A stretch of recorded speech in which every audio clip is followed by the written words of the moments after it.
Hello, welcome to Steph's World. The world according to Steph. Um, Love and Light, Chapter 4. And I've done this a couple of times now. If the phone rings, we're going to just let it ring, okay? Because I did something really kind of stupid. You know, don't always respond to these things we get in our email because they can be a problem. They can actually believe that you're that interested and they immediately call. Oh goodness. I was simply looking at it. That's all. But because of that, they found my phone number. I don't know how they found that because I did not. Well, I might have put that in there now that I think about it, just so I could, get to the page. But anyway, uh, what I want to talk about is miracles. Miracles that happen in our lives. Miracles that maybe we don't realize that they're happening, but they are. You know, it took me a while to believe that. I mean, it took a long time. I had to thoroughly review my life and with the help of a spiritual advisor to see that, oh, okay, I did have a miracle in my life. Yes, I did. So, sometimes that does happen, that we do have to find out those things with the help of another person. And sometimes it does take the review of our lives when we get older. Well, anyway, I'm going to tell you one of the miracles in my life, and it was a big one. It was truly a big one. It's in my book, but it doesn't matter. I'm going to talk about it. It was so phenomenal. And the sad thing is that even though it was so unbelievable, I didn't look at it at the time as a miracle. But I was pretty busy. Pretty darn busy in my life. I wasn't like I am today. Today I have plenty of time to reflect. But then I did not have the time. I had little children and I had a lot of responsibility on my shoulders. So I just did not have the time. And we were homeless. Now let me tell you what I mean by that and how it happened. Now I'm not going to talk about anything bad about anybody else. That goes against everything I believe in. I will not discuss my own personal relationships with my past husband or whatever. That is my business. But suffice it to say that things were not going well. And we lived in Dallas, Fort Worth at the time. And I felt that my children and I needed to leave. And my daughter, my youngest, Rachel, was not quite 2 yet, but she was on her way to being 2. But she was such a good little girl. She really was. And anyway, so I had a Gremlin X. I paid for it, fully paid for it. Didn't have to worry about payments, just insurance. I think I had insurance, to be honest with you. I have no memory of You know, it was a little different. 30, what was it, 32 years ago. Life was a lot different then. The rules were different. We didn't have nearly as many rules, believe me. Okay, so I was on the road. I went from one family member to another trying to get help because I had my children and I needed to get a job. I wanted to provide another home for them. And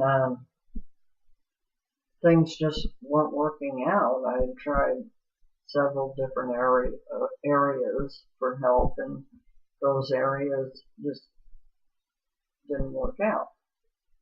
So at one point, I had a choice. I could go to Chicago, which is where, for the most part, I grew up.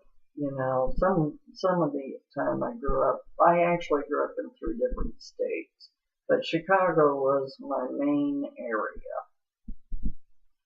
And then I had a choice. I could go to Kansas City, Missouri, which I was a little bit more familiar with because I had lived there once before, and I had family there. So not only I had family in Chicago too, but I just didn't feel like they could handle me and my situation. My little sister was much younger than me, and she wasn't even married to her husband yet, so I didn't even want to intrude on her at all. But anyway, so we went to Kansas City, and my grandmother, who is not with us anymore, she passed away about 27 years ago, something like that. She was pretty young. She was 69 when she passed away. And I loved her. I loved her dearly. You know, my grandmother, Tenny, that was her, what we called her, Grandma Tenny.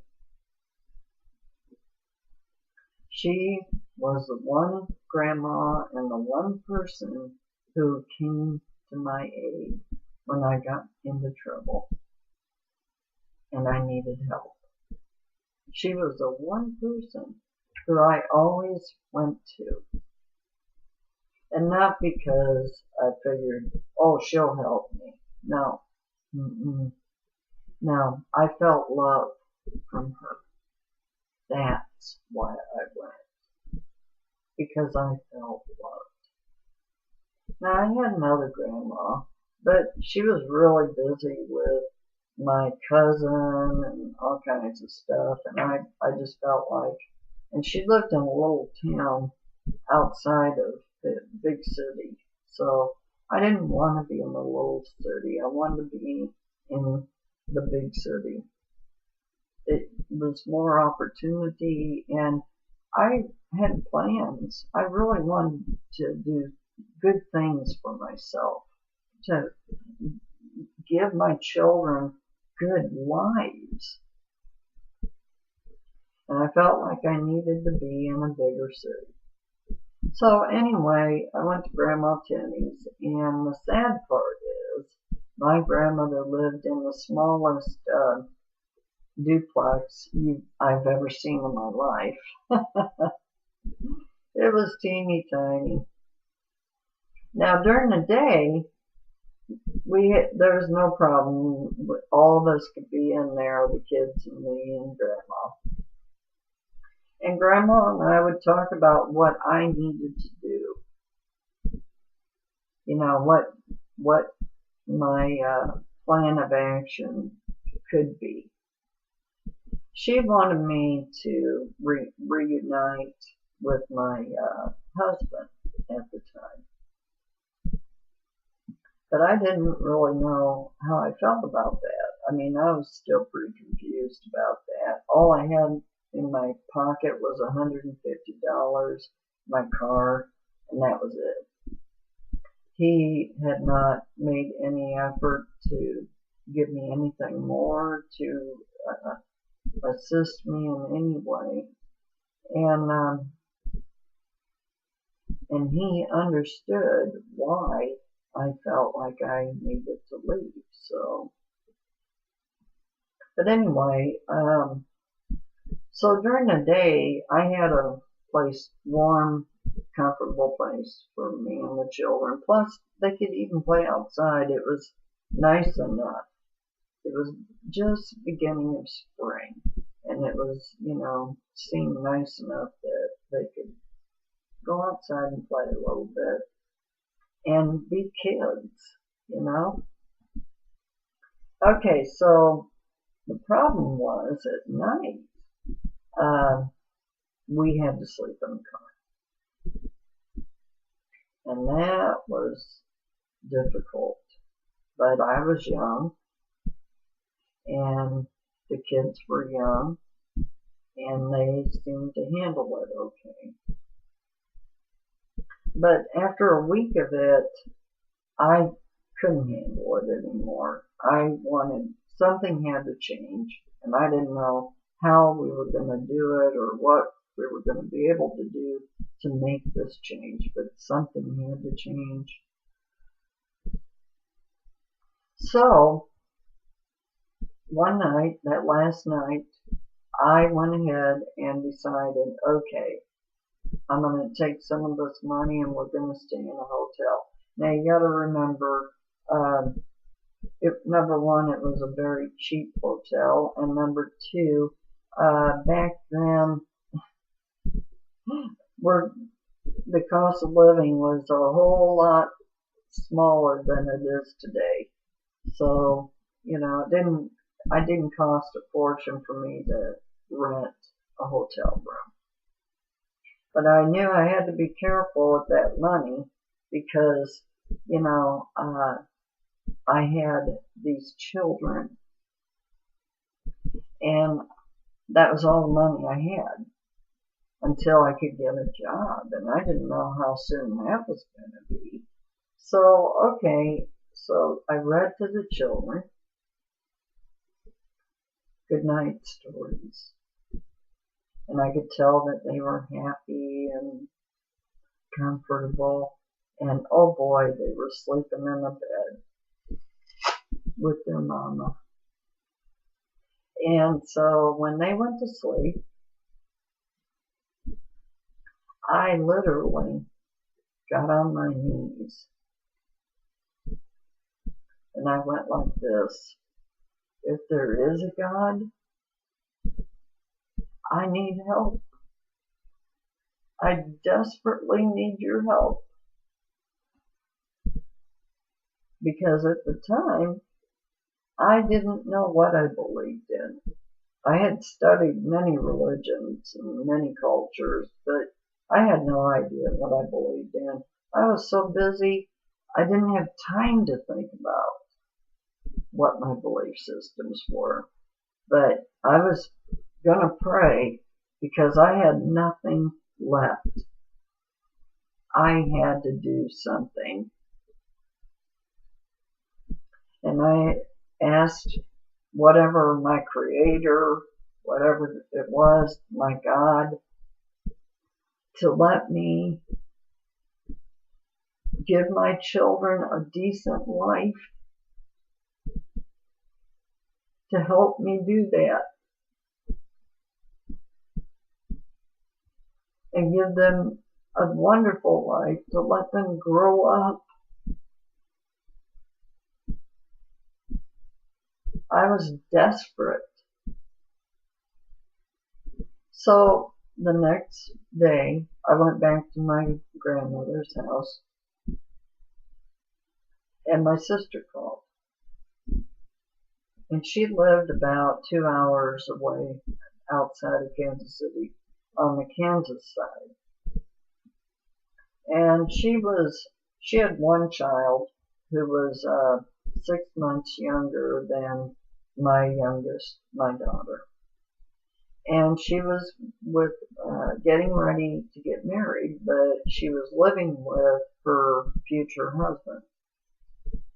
And they had a fairly good-sized area for a home and everything. And there was lots of land safe for the kids to play in and everything. And she called Grandma to talk to me because she knew I was there. And she said, Steph, let me take the kids so that you can find a job. And then my grandmother told me that since she would take the children, I would be able to stay at her house and use her address for an address to put down for where I lived for a job. And I was like, oh wow, this is great. So I drove my children out there and I let them know that not to worry, it was just temporary. They were going to stay with Aunt Liz, and that Mama would be coming to see them and be with them as often as she could.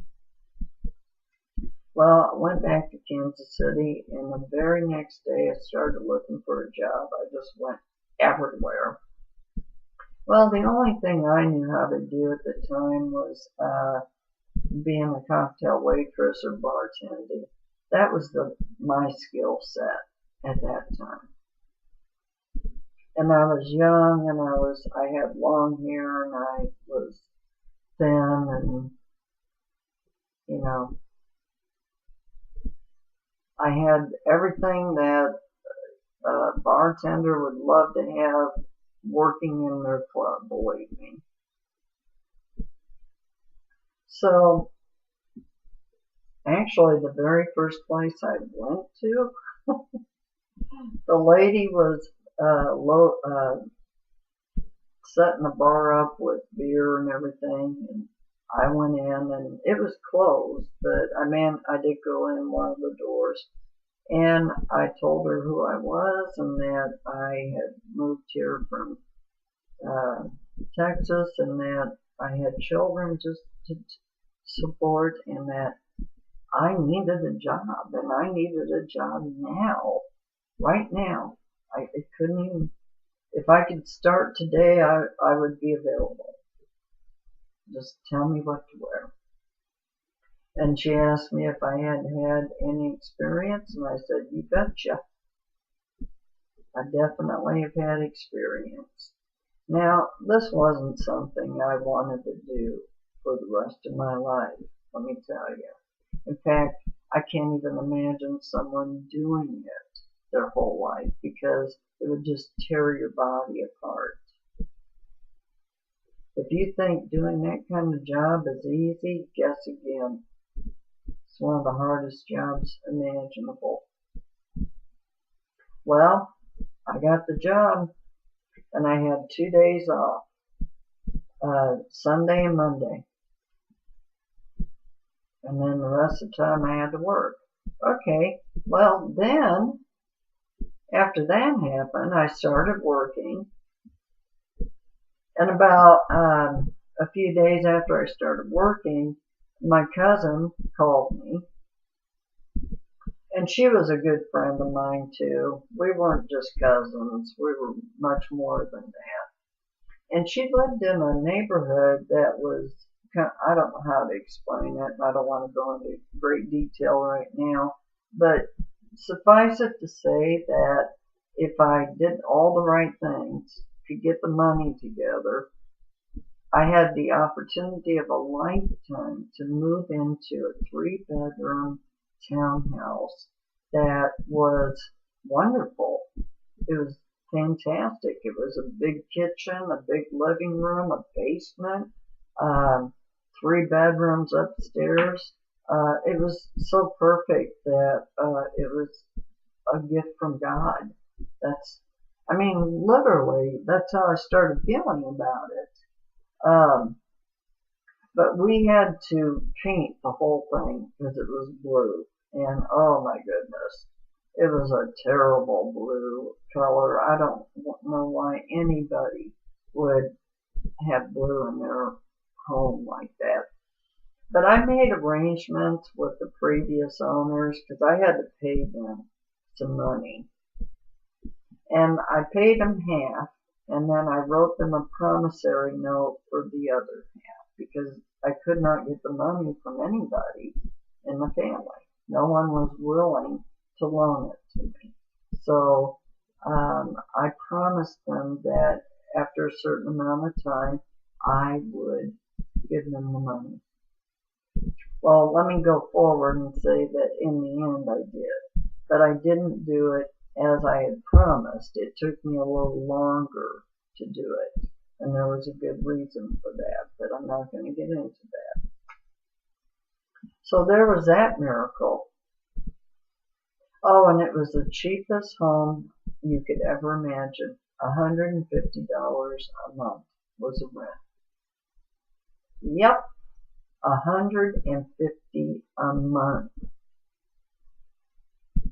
I could support my own children on that amount of money because the electric and the gas wasn't going to be anything big. So it was another miracle. So she helped me get this thing. I had about 3 weeks to do it all in. And I knew that. I knew we were like under the gun.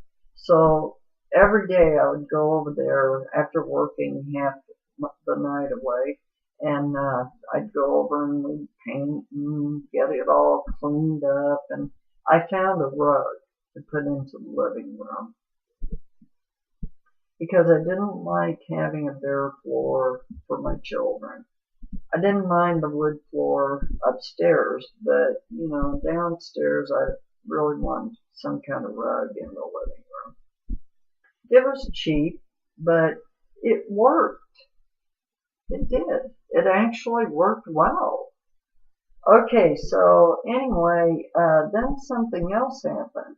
My husband in Texas contacted me. And all of a sudden, he wanted to work things out. Well, my grandmother kind of jumped in there and said, if you can work it out, I think you should. But she gave me a suggestion. She said, write down all the things that you feel have to change, and he has to agree to it. And if he agrees to it, then hold him to it and do it. Well, I did. I wrote down about 18 things. And then I talked to him again, and I said, this is how I would like for it to work. And if you agree to it, then yes, we can try to work things out. Well, after I told him everything and he thought about it, he said, yep, I'll agree to it. And he was ready to leave his job and come up to Kansas City. Of course, here's the deal. He was getting ready to lose that job, and I knew it. And I think he knew it at that point, too. We both knew that job was going away. Well, anyway, Kansas City had plenty of opportunities, so we knew he'd be able to get a job there. It's a good place. It was a good place to raise the kids. Well, he rejoined us. I got everything done with the townhouse. I had already gotten the children and brought them to their new home. They were so happy. Oh, I can't tell you how happy they were. They were so happy. I'll never forget it. Never.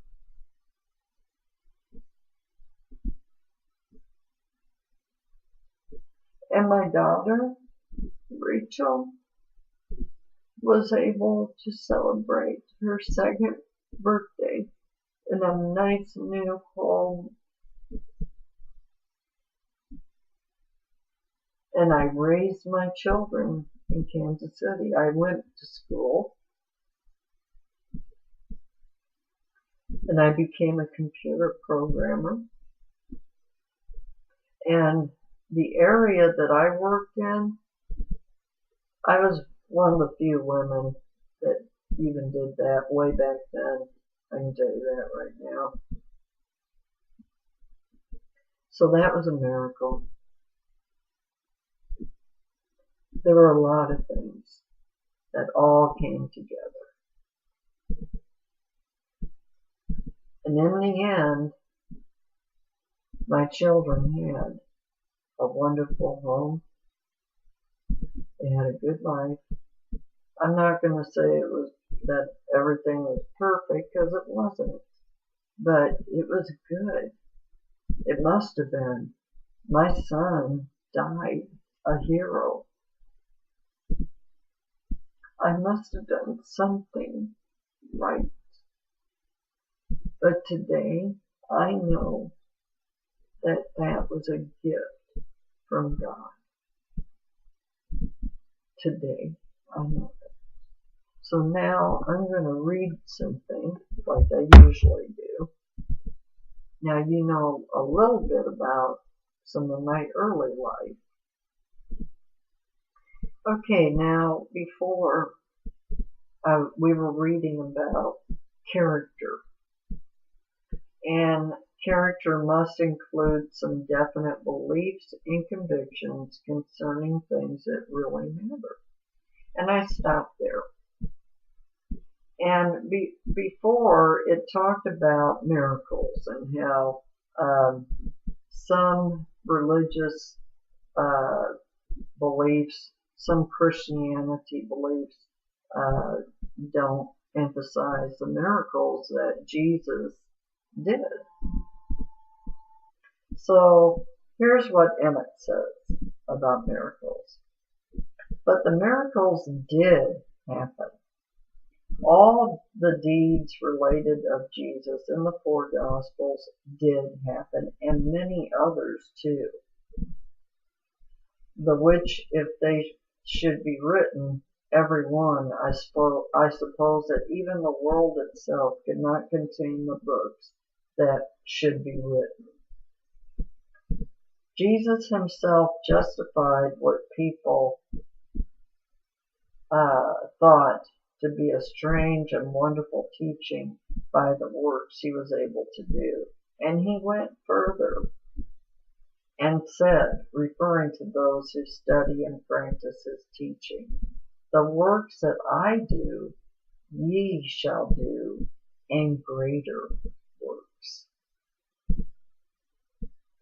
And greater works. Boy, we haven't even begun yet, have we? Huh? We haven't even really started. And you gotta think about that one. What's holding us back? What is holding us back? Maybe it's us. Okay, so then he says, now what after all is a miracle? Those who deny the possibility of miracles on the ground that the universe is a perfect system of law and order, to the operation of which there can be no exceptions, are perfectly right. But the explanation is that the world of which we are normally aware, and with whose laws alone most people are acquainted, is only a fragment of the whole universe as it really is, and that there is such a thing as appealing from a lower to a higher law, from a lesser to a greater expression. Now, the appeal from the lower to the higher law is not really a breach of law. For the possibility of such an appeal is part of the major constitution of the universe, and therefore, in the sense of a real breach of law, miracles are impossible. Yet, in the sense that all the ordinary rules and limitations of the physical plane can be set aside, or overridden by an understanding which has risen above them, miracles, on the colloquial sense of the word, can and do happen. Let us suppose, for the sake of example, that on a certain Monday your affairs are in such a condition that, humanly speaking, certain consequences are sure to follow before the end of the week. These may be legal consequences, perhaps a very unpleasant nature following upon some decision of the courts, or they may be certain physical consequences in the human body. A competent physician may decide that a perilous operation will be absolutely necessary, or he may even feel it is his duty to say there is no chance for the recovery of the patient. Now, if someone can raise his consciousness above the limitations of the physical plane in connection with the matter, and this is only a scientific description of what is commonly called prayer, then the conditions on that plane will change, and in some utterly unforeseen and normally impossible manner, the legal tragedy will melt away, and to the advantage, be it noted, of all parties to the case, or the patient will be healed instead of having to undergo the operation or of having to die. In other words, miracles, in the popular sense of the word, can and do happen as a result of prayer. Prayer does change things. Prayer does make things happen quite otherwise than they would have happened had the prayer not been made. It makes no difference at all what sort of difficulty you may be in. It does not matter what the causes may have been that led up to it. Enough prayer will get you out of your difficulty if only you will be persistent enough in your appeal to God. Prayer, however, is both a science and an art, and it was to the teaching of this science and this art that Jesus devoted the greater part of his ministry. The gospel miracles happened because Jesus had the spiritual understanding that gave him greater power in prayer than anyone else before or since. One other attempt to interpret the Gospels must be taken into consideration. Tolstoy endeavored to put forward the Sermon on the Mount as a practical guide to life, taking its precepts literally at their face value, and ignoring the spiritual interpretation of which he was unaware, and excluding the plane of spirit in which he did not believe. Discarding the whole of the Bible except the 4 Gospels and discounting all miracles, he made a heroic but futile attempt to combine Christianity and materialism. And of course, he failed. His real place in history turns out to be not that of the founder of a new religious movement, but that of the man whose practical anarchism, promulgated with all the fire of genius, paved the way for the Bolshevik Revolution, even as Rousseau had cleared the road for the French Revolution. It is the spiritual key that unlocks the mystery of the Bible teaching in general, and of the Gospels in particular. It is a spiritual key that explains the miracles and shows that they were performed in order to prove to us that we too can perform miracles and thereby overcome sin, sickness, and limitation. With this key, we can afford to discard verbal inspiration and all superstitious liberalism and yet understand that the Bible really is the most precious and most authentic of all man's possessions. I'm going to stop there for now. And what I told you is the absolute truth. And there's been a whole lot of other miracles in my life too, believe me.